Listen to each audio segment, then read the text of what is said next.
If God spoke to you today, would you recognize his voice? Sometimes we worry about getting it wrong, wondering if it's God, ourselves, or the enemy speaking to us.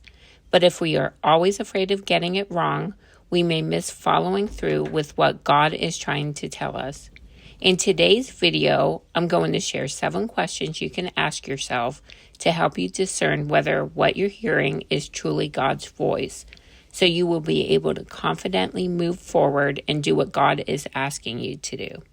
This is part 3 of our Hearing God's Voice series, so if you haven't watched parts 1 and 2 yet, I'll link those below. Hi, I'm Wendy. Welcome to my channel where I help you simplify home management, be more productive, and grow closer to God. Question 1. Does this sound like the voice I've come to recognize as God's? The more time you spend with God, the more familiar his voice becomes. You'll begin to recognize it just like how you recognize a friend or family member's voice if they called you and they didn't say who they were and you didn't look at the caller ID. John 10:3-5 says, "The gatekeeper opens the gate for him, and the sheep listen to his voice. He calls his own sheep by name and leads them out. When he has brought out all his own, he goes on ahead of them, and his sheep follow him because they know his voice. But they will never follow a stranger. In fact, they will run away from him because they do not recognize a stranger's voice." Question 2. Does this line up with Scripture? This is non-negotiable. God will never tell you something that contradicts his word. The Bible is one of the main ways God speaks to us today, and every other way must be tested against it. If what you're hearing goes against Scripture, it is not from God. God is consistent. He does not contradict himself. Question 3. Does this reflect God's character? Even when something isn't directly addressed in Scripture, you can still ask, does this sound like the God I know? The Bible gives us a clear picture of God's character.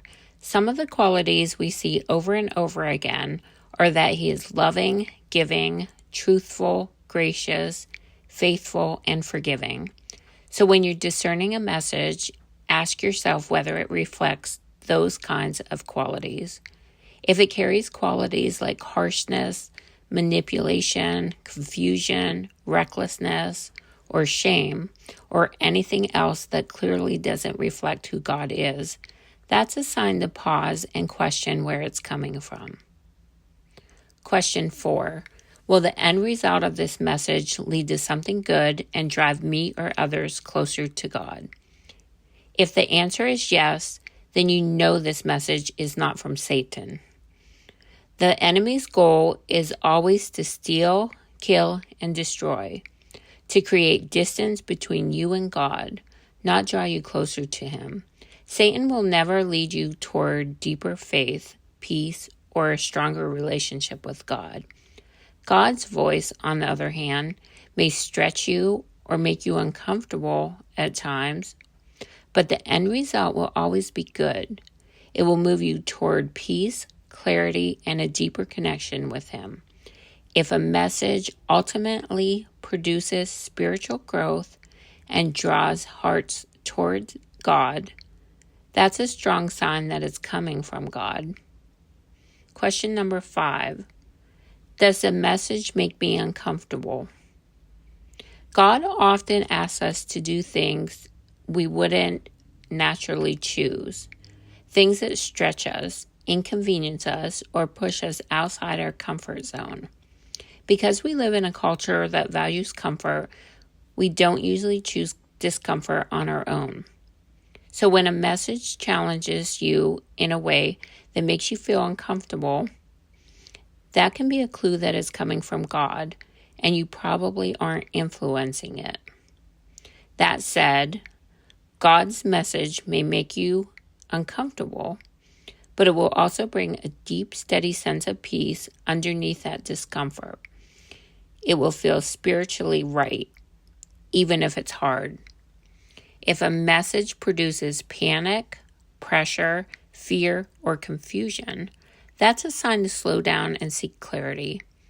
But if there's peace mixed with stretching, that's often a sign that God is at work.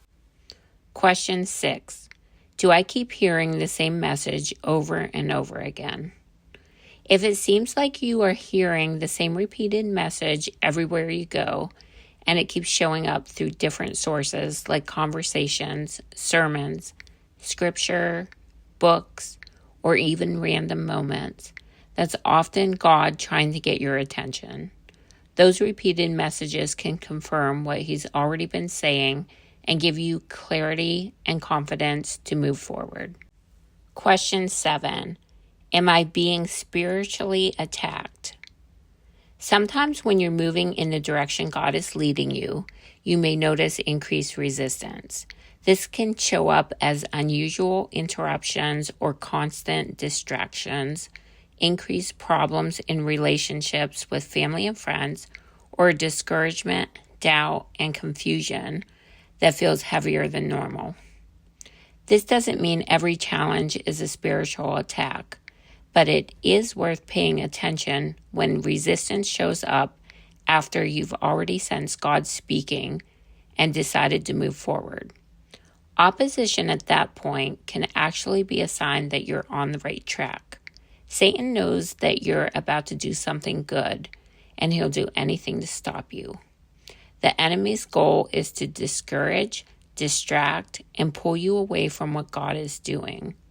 So if you notice resistance trying to stop you from following through on a message that aligns with God's character and His Word, that may be a sign that what you're hearing truly is from God. Learning to discern God's voice takes time. It's a process of building a relationship with Him, learning to trust Him, and responding to what He's asking you to do. Whether God is speaking to you through nudges, scripture, wise counsel, or another way, running what you're hearing through these questions can give you the confidence to know whether it's really God speaking. If this video encouraged you, let me know in the comments. Which of these questions stood out to you the most? Thank you so much for watching, and I'll see you in the next video.